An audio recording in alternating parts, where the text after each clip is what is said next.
মৰমৰ অকণিহঁত নমস্কাৰ মই গীতিমা দাসে আজি তোমালোকৰ প্ৰথম শ্ৰেণীৰ জংকাৰ পাঠ্যপুথিখনৰ ৭ নম্বৰ অধ্যায়টিৰ প্ৰথম পাঠটি লৈ আহিছো আহাচোন এই পাঠটিত কি আছে আমি চাই যাওঁ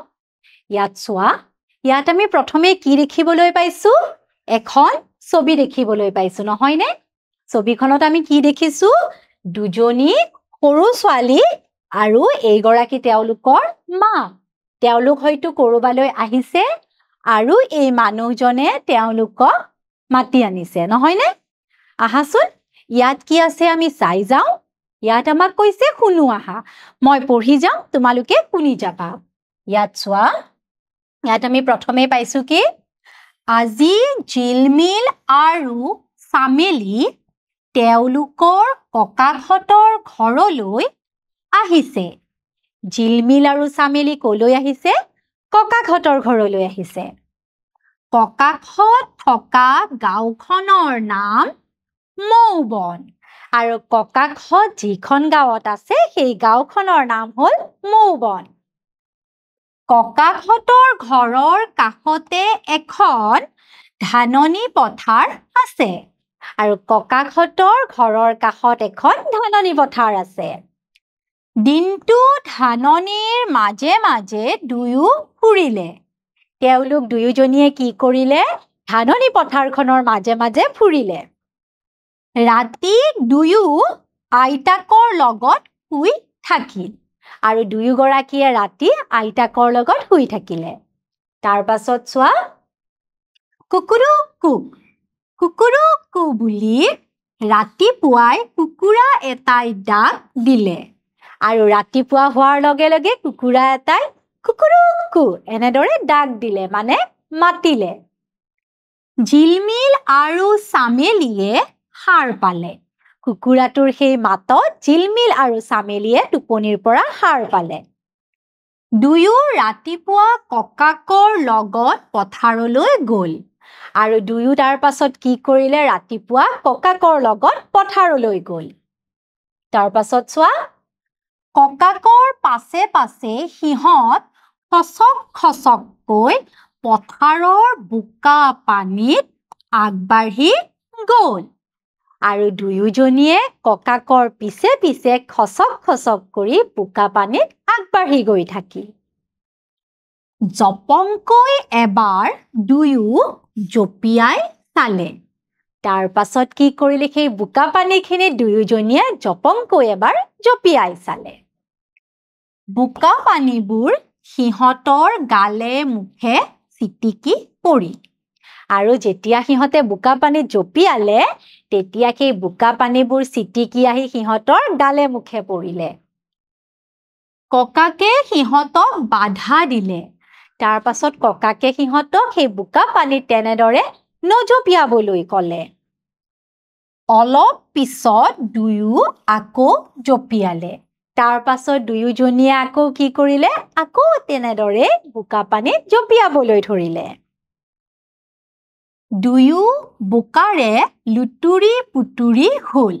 আৰু দুয়োজনী কি হ'ল বোকাৰে লুতুৰি পুতুৰি হ'ল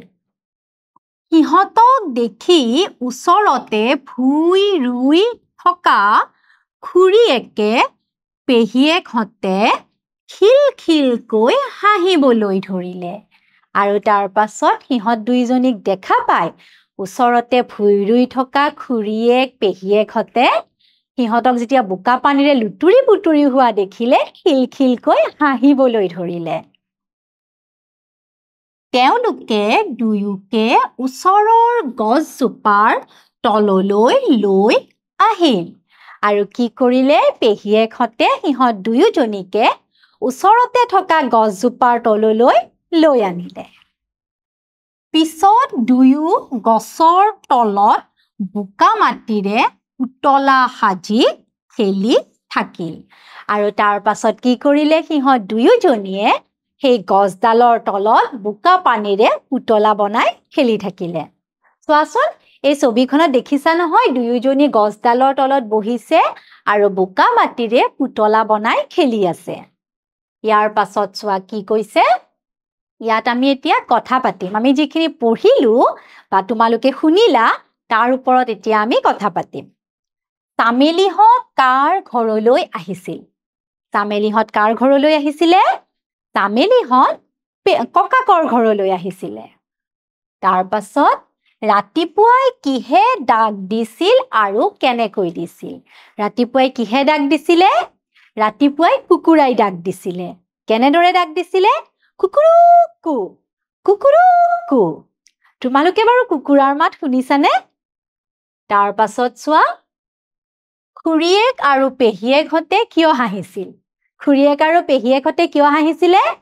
জিলমিল আৰু চামেলিক বুকাৰে লুতুৰি পুতুৰি হোৱা দেখি খুৰীয়েক আৰু পেহীয়েকহঁতে হাঁহিছিলে নহয়নে তাৰ পাছত চোৱা কি কৈছে ৰাতিপুৱা শুই উঠাৰ পাছত তুমি কি কি দেখা আৰু শুনিবলৈ পোৱা তোমালোকে যে ৰাতিপুৱা শুই উঠি তোমালোকে কি কি দেখা পোৱা আৰু কি শুনিবলৈ পোৱা তোমালোকে ইজনে আনজনৰ লগত আলোচনা কৰিবা তাৰ পাছত চোৱা সিহঁতে বোকা মাটিৰে কি কি পুতলা সাজিছিল বুলি ভাবা সিহঁতে যে গছডালৰ তলত বোকা মাটিৰে পুতলাৰ খেল খেলি আছিল তেওঁলোকে বাৰু কি কি পুতলা সাজিব পাৰে তোমালোকে ভাবিবাচোন দেই তাৰ পাছত চোৱা জিলমিল আৰু চামেলি তেওঁলোকৰ মামাহঁতৰ ঘৰলৈ আহিছিল এইটো সঁচা নে মিছা জিলমিল আৰু চামেলি কাৰ ঘৰলৈ আহিছিলে ককাহঁতৰ ঘৰলৈ আহিছিলে গতিকে এইটো হ'ব মিছা তাৰ পাছত চোৱা ককাহঁত থকা গাঁওখনৰ নাম হ'ল মৌবন হয়নে ককাহঁত থকা গাঁওখনৰ নাম আছিলে মৌবন তাৰ মানে এইটো সঁচা গতিকে আমি সঁচাত এনেদৰে শুদ্ধ চিন দিলো ধৰিব পাৰিলা নহয় সকলোৱে এইখিনিলৈ আজিলৈ আহিছো মই আকৌ আহিম তোমালোকৰ মাজলৈ এই পাঠটিৰে আন এটি অংশলৈ ধন্যবাদ